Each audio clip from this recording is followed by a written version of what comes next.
Good evening. Today is February the 12th, 2023. It's Sunday. Usually Sunday we was planning to take a break, but I noticed that Mr. Shim has some important moral lessons from his heart to deliver to everyone.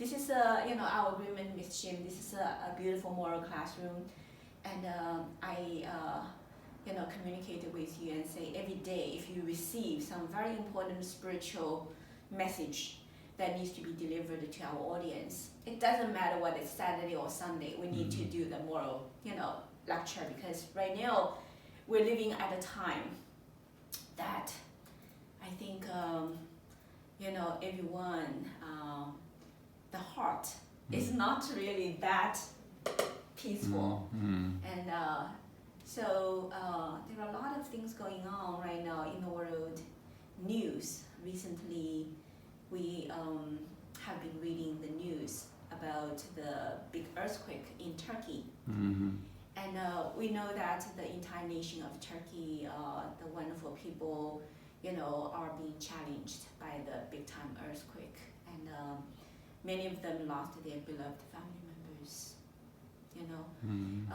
Many of them, their family members are greatly injured.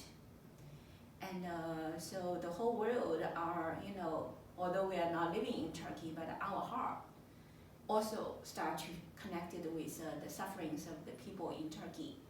So, I know, Mr. Shim, you've been watching the news, and pretty much every night you bring up, the subject about what's happening in Turkey. So, yes, we are thinking about why our world has come to this stage, why disaster is coming to us one after another.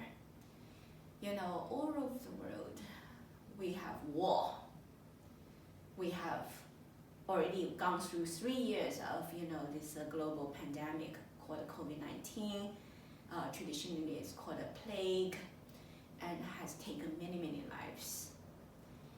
China every day, although peaceful, but everybody is not living in peaceful mind.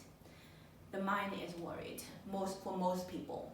The mind is stressed out. Yeah. So that's why I think it's appropriate today we start to continue with our previous lecture regarding the word heart, and regarding how that heart state can affect the rest of the body. So today, this moral lecture connect the heart directly with the blood. So I will start to go over some of those very important spiritual aspect, cultivation aspect of this moral lesson as well. Okay, pause.